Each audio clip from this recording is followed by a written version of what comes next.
Senhor Presidente da Assembleia Geral, Volkan Bozkır, Senhor Secretário-Geral da ONU, Antônio Guterres, a quem tenho a satisfação de cumprimentar em nossa língua-mãe, chefes de Estado, de governo e de delegações, senhoras e senhores. É uma honra abrir essa Assembleia com os representantes de nações soberanas, no momento em que o mundo necessita da verdade para superar seus desafios.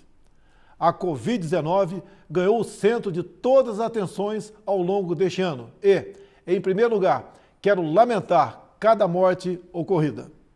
Desde o princípio, alertei, em meu país, que tínhamos dois problemas para resolver, o vírus e o desemprego, e que ambos deveriam ser tratados simultaneamente e com a mesma responsabilidade.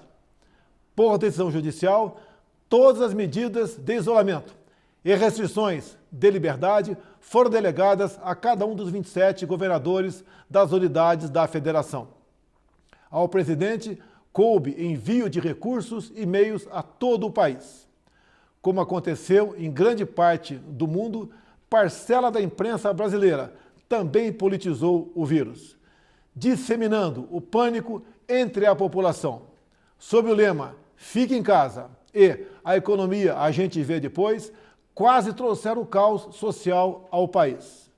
Nosso governo, de forma arrojada, implementou várias medidas econômicas que evitaram o mal maior. Concedeu auxílio emergencial em parcelas que somam aproximadamente $1.000 para 65 milhões de pessoas, o maior programa de assistência aos mais pobres no Brasil e talvez um dos maiores do mundo. Destinou mais de $100 bilhões para ações de saúde, socorro a pequenas e microempresas, assim como compensou a perda de arrecadação dos estados e municípios.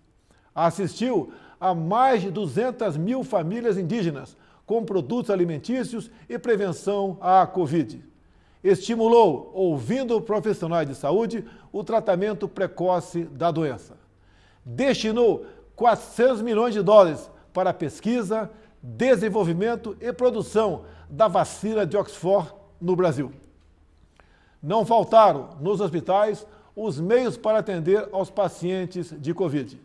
A pandemia deixa a grande lição de que não podemos depender apenas de umas poucas nações para a produção de insumos e meios essenciais para a nossa sobrevivência.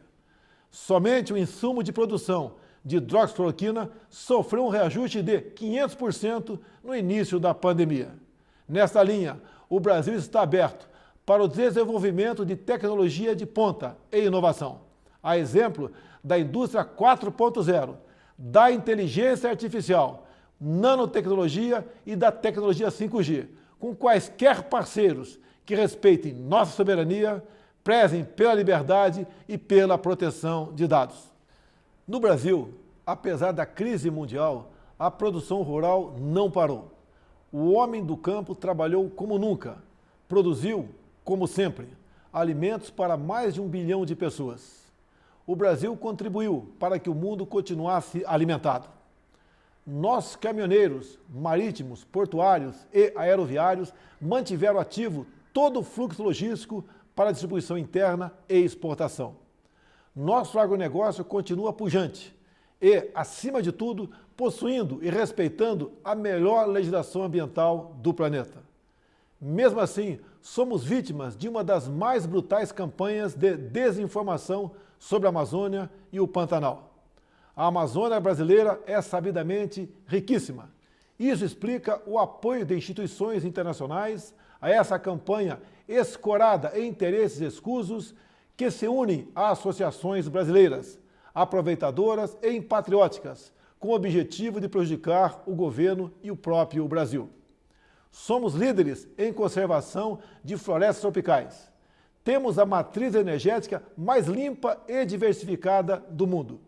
Mesmo sendo uma das 10 maiores economias do mundo, somos responsáveis por apenas 3% da emissão de carbono. Garantimos a segurança alimentar a 1/6 da população mundial. mesmo preservando 66% de nossa vegetação nativa e usando apenas 27% do nosso território para a pecuária e agricultura, números que nenhum outro país possui. O Brasil desponta como o maior produtor mundial de alimentos e, por isso, há tanto interesse em propagar desinformações sobre o nosso meio ambiente. Estamos abertos para o mundo naquilo que melhor temos para oferecer, nossos produtos do campo. Nunca exportamos tanto. O mundo cada vez mais depende do Brasil para se alimentar. Nossa floresta é úmida e não permite a propagação do fogo em seu interior. Os incêndios acontecem praticamente nos mesmos lugares, no entorno leste da floresta, onde o caboclo e o índio queimam seus roçados em busca de sua sobrevivência em áreas já desmatadas. Os focos criminosos são combatidos com rigor e determinação. Mantenho minha política de tolerância zero com o crime ambiental. Juntamente com o Congresso Nacional, buscamos a regularização fundiária, visando identificar os autores desses crimes. Lembro que a região amazônica é maior que toda a Europa Ocidental. Daí a dificuldade de combater não só os focos de incêndio, mas também a extração ilegal de madeira e a biopirataria. Por isso, estamos ampliando e aperfeiçoando o emprego de tecnologias e aprimorando as operações interagências, contando, inclusive, com a participação das Forças Armadas. O nosso Pantanal, com área maior que muitos países europeus, assim como a Califórnia, sofre dos mesmos problemas. As grandes queimadas são consequências inevitáveis da alta temperatura local, somada ao acúmulo de massa orgânica em decomposição.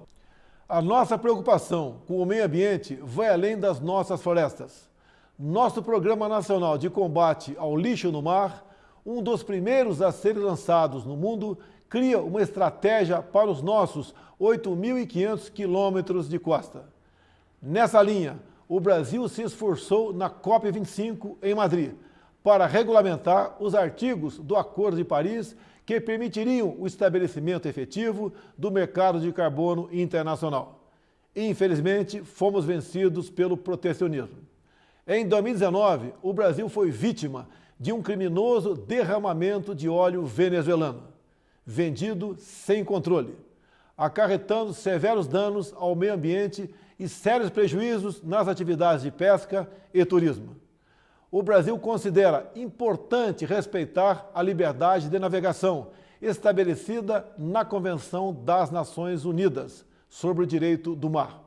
Entretanto, as regras de proteção ambiental devem ser respeitadas e os crimes devem ser apurados com agilidade, para que agressões como a ocorrida contra o Brasil não venham a atingir outros países. Não é só na preservação ambiental que o país se destaca. No campo humanitário e dos direitos humanos, o Brasil vem sendo referência internacional pelo compromisso e pela dedicação no apoio prestado aos refugiados venezuelanos, que chegam ao Brasil a partir da fronteira no estado de Roraima. A Operação Acolhida, encabeçada pelo Ministério da Defesa, recebeu quase 400 mil venezuelanos deslocados devido à grave crise política e econômica gerada pela ditadura bolivariana. Com a participação de mais de 4 mil militares, a Força Tarefa Logística Humanitária busca acolher, abrigar e interiorizar as famílias que chegam à fronteira. Como um membro fundador da ONU, o Brasil está comprometido com os princípios basilares da Carta das Nações Unidas: paz e segurança internacional, cooperação entre as nações, respeito aos direitos humanos e às liberdades fundamentais de todos. Nesse momento em que a organização completa 75 anos, temos a oportunidade de renovar nosso compromisso e fidelidade a esses ideais. A paz não pode estar dissociada da segurança. A cooperação entre os povos não pode estar dissociada da liberdade. O Brasil tem os princípios da paz, cooperação e prevalência dos direitos humanos inscritos em sua própria Constituição. e, tradicionalmente, contribui, na prática, para a consecução desses objetivos. O Brasil já participou de mais de 50 operações de paz e missões similares, tendo contribuído com mais de 55 mil militares, policiais e civis, com participação marcante em Suez, Angola, Timor-Leste, Haiti, Líbano e Congo. O Brasil teve 2 militares premiadas pela ONU na missão da República Centro-Africana, pelo trabalho contra a violência sexual. Seguimos comprometidos com a conclusão dos acordos comerciais firmados entre o Mercosul e a União Europeia e com a Associação Europeia de Livre Comércio. Esses acordos possuem importantes cláusulas que reforçam nossos compromissos com a proteção ambiental.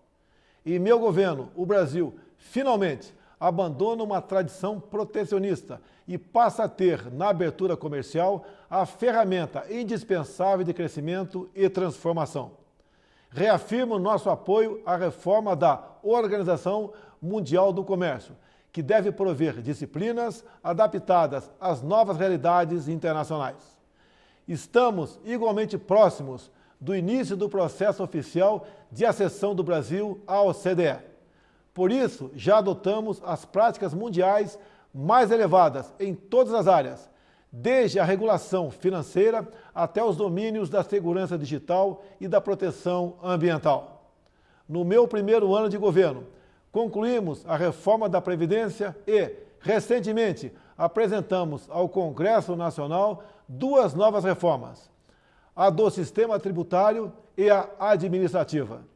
Novos marcos regulatórios em setores-chave, como o saneamento e o gás natural, também estão sendo implementados. Eles atrairão novos investimentos, estimularão a economia e gerarão renda e empregos. O Brasil foi, em 2019, o 4º maior destino de investimentos diretos em todo o mundo. E, no primeiro semestre de 2020, apesar da pandemia, verificamos um aumento de ingresso de investimentos em comparação com o mesmo período do ano passado.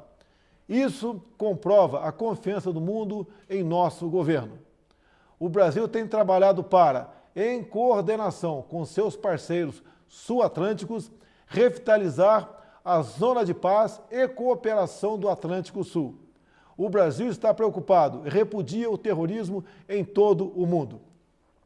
Na América Latina, continuamos trabalhando pela preservação e promoção da ordem democrática como base de sustentação indispensável para o progresso econômico que desejamos.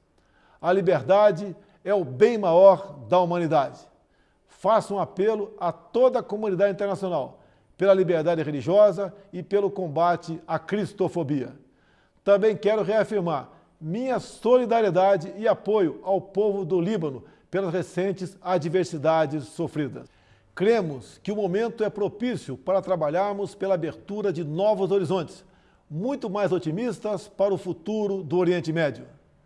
Os acordos de paz entre Israel e os Emirados Árabes Unidos e entre Israel e o Bahrein, 3 países amigos do Brasil, com os quais ampliamos imensamente nossas relações durante o meu governo, constitui excelente notícia. O Brasil saúda também o plano de paz e prosperidade lançado pelo presidente Donald Trump, com uma visão promissora para, após mais de 7 décadas de esforços, retomar o caminho da tão desejada solução de conflito israelense-palestino. A nova política do Brasil de aproximação simultânea a Israel e aos países árabes converge com essas iniciativas, que finalmente acende uma luz de esperança para aquela região. O Brasil é um país cristão e conservador e tem na família a sua base. Deus abençoe a todos. O meu muito obrigado.